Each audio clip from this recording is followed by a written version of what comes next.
Bora falar de escrita. Vídeo número 5. Hoje eu resolvi fazer um vídeo sobre o queísmo. É muito interessante quando a gente começa a escrever ou começa a estudar sobre escrita. Todo mundo fala, você tem que evitar os quês, o queísmo. Porque as editoras, os editores, eles dizem que isso cansa na leitura e evidencia muito um texto mais amador do que um profissional. Mas nunca eu achei até agora algum lugar que explicasse o porquê ou o como dos queísmos.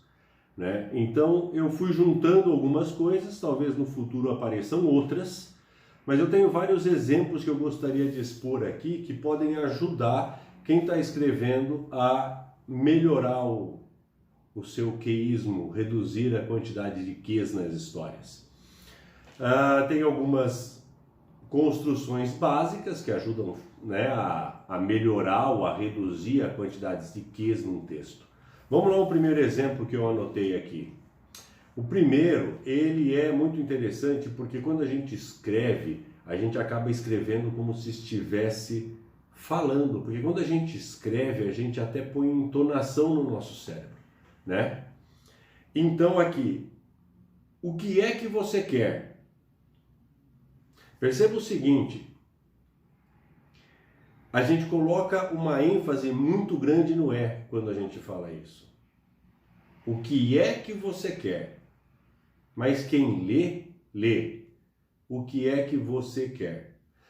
Quando eu leio e bato nesses textos, eu percebo que eu paro. Aí eu tenho que voltar à leitura e colocar a entonação para captar o sentido. Seria muito mais fácil você colocar somente o que você quer. Porque naturalmente a gente coloca a ênfase no que. Tá ok? Outras frases muito parecidas mas é claro que o que eu mais gostei foi: você sabe que o que você fez trouxe consequências, não é? Olha só que legal, essas duas frases elas são muito parecidas e a solução para elas, na forma de texto, ficaria muito mais fácil de ler se a gente substituísse o que por dois pontos. Ou seja, mas é claro, dois pontos. O que eu mais gostei foi... E aí você continua. Ou, você sabe, dois pontos. O que você fez trouxe consequências, não é? Então a gente consegue quebrar, eliminar o quê? Porque a ideia não é só eliminar. Quando a gente quer eliminar, a gente quer duas coisas. Uma é evitar a repetição de palavra e outra é dar fluidez para o texto, sem perder o sentido ou sem alterar o sentido. Tá ok? Uma outra maneira de consertar, dependendo da construção da frase, Vamos lá. Ela mesma nunca tinha pensado em fumar até que Mãe Rita lhe ofereceu um cigarro. Não tem um quê, Essa frase pode ser mudada quando você coloca lá, ofereceu é um verbo que está no passado. A gente pode trocar esse verbo para o infinitivo e vamos ver como que fica. Ela mesma nunca tinha pensado em fumar até Mãe Rita lhe oferecer um cigarro.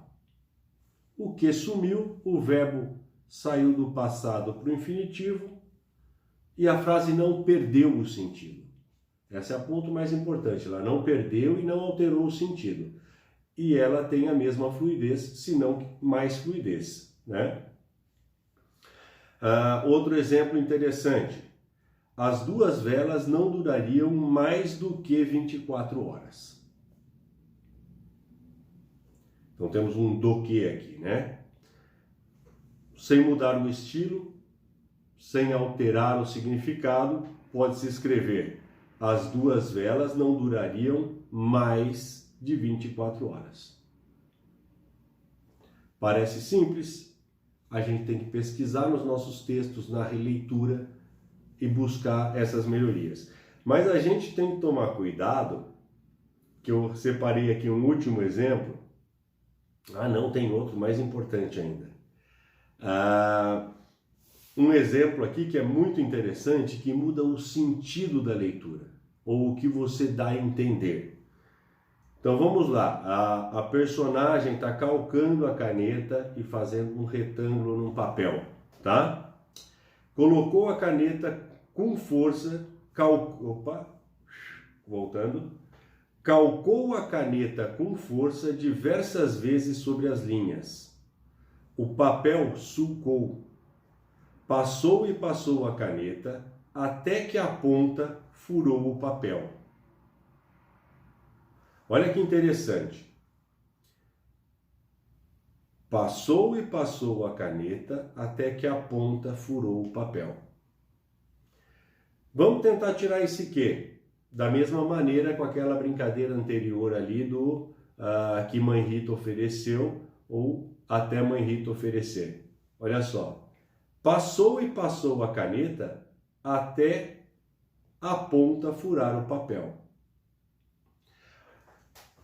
Na minha interpretação, quando eu leio essas duas frases, eu tenho a sensação de que a frase que tem o quê, ela é casual. O personagem não tinha a intenção de furar o papel com a caneta, sulcando diversas vezes com a caneta. Já na segunda frase, eu fiquei com essa impressão, que o personagem tinha a intenção de furar o papel. Então, nesse caso, esse é um trecho de um livro meu, que eu resolvi não retirar esse quê, porque não era intencional o papel rasgar, ele rasgou por acaso. Então, passou e passou a caneta até a ponta furar o papel. Falei, não, isso parece que ela estava querendo fazer isso, ela não queria. Eu deixei o texto original. Passou e passou a caneta até que a ponta furou o papel. Então, não são todos os quês que a gente precisa tirar, mas esses quês têm que ter o seu porquê de estar ali. Mas tem um outro exemplo que eu acho muito interessante, que eu peguei num livro traduzido, que era o seguinte: os personagens estavam em uma bomba de petróleo e eles queriam chegaram ali para detonar aquelas bombas de petróleo. E um dos personagens colocou a mão no bolso e retirou uma caixa de fósforo que ele havia roubado da mesa do xerife antes de fugirem.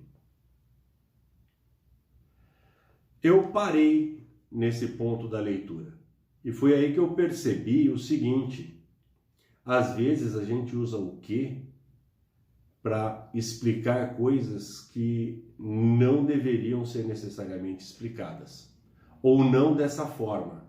Você vê que eu falo bastante, muitas vezes, eu vou insistir isso muito, o leitor gosta da história que flui e ela vai para frente, para levar ela para trás, é um trabalho meio árduo.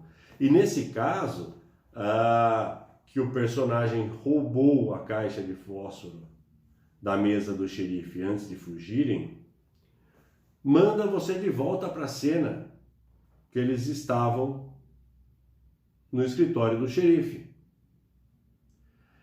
E quando você está lá, você fala, peraí, mas eu não lembro dele ter roubado essa caixa de fósforo, né? Aí vão me perguntar, mas qual é a solução para isso? Bom, uma é voltar lá atrás no texto e colocar ele roubando essa caixa de fósforo. Esse é um ponto, certo? Uma maneira. Como outra maneira, que também flui naturalmente, é você colocar no texto, na história. Porque quando você coloca esse que ele roubou na mesa do xerife antes de fugirem, você está explicando para o leitor. E a gente não tem que explicar para o leitor, a gente tem que contar a história, né? Então você pode colocar a explicação dentro do livro e dentro da história, né? Ele pode simplesmente retirar a caixa de fósforo do bolso, como o personagem não está sozinho, ele está com um companheiro, o companheiro pode estranhar. Falar, opa, peraí, onde é que você arrumou essa caixa de fósforo? Roubei da mesa do xerife. Pronto, explicou dentro da história e na história, e não fora da história. Então, esses queísmos eu acho que são os mais graves. São aqueles que você está toda hora querendo explicar coisas que não são necessárias, tá? Por exemplo, pode ser natural que ele tivesse uma caixa de fósforo no bolso. Ele podia ser um fumante, ou podia ser um cozinheiro, ou já podia ter usado a caixa de fósforo antes. Então você não precisa explicar, você explica aquilo que é estranho. Mas o estranho, para ele colar dentro da história, ele que precisa ter as suas explicações anteriores, bem antes no texto, no decorrer do texto, né? O personagem não vai, de repente, tirar uma caixa de fósforo do bolso e ela apareceu ali. Agora, o personagem pode ter essa caixa de fósforo no bolso, porque ele costuma ter um monte de coisa no bolso, o que acontece com muitos personagens. Então eu acho legal essa explicação, pessoal, é uma maneira de você purificar seu texto. Então lembrem bem, né? O primeiro exemplo que a gente deu foi aquele de o que, né? Que, isso normalmente a gente coloca, porque a gente fala assim, mas quando a gente fala, a gente coloca uma entonação que o leitor não pega, ele vai ter que parar a leitura, voltar e reler. Quando ele faz isso, ele perde o ritmo, e isso não é legal. Outros que são facilmente removíveis, precisa tomar muito cuidado para não alterar o sentido da frase. Porque se ela sai ali daquela frase que era casual, o personagem não tinha a intenção de que aquilo acontecesse e aconteceu, para uma frase que se torna intencional, a gente está mudando a história. Tem que ver se é isso que a gente quer, tá? E por fim, esses que são muitas explicações desnecessárias. A gente não precisaria explicar coisas que são desnecessárias ou são óbvias. Elas já deveriam estar ali desde o começo da história. Tá bom? Obrigado, até a próxima.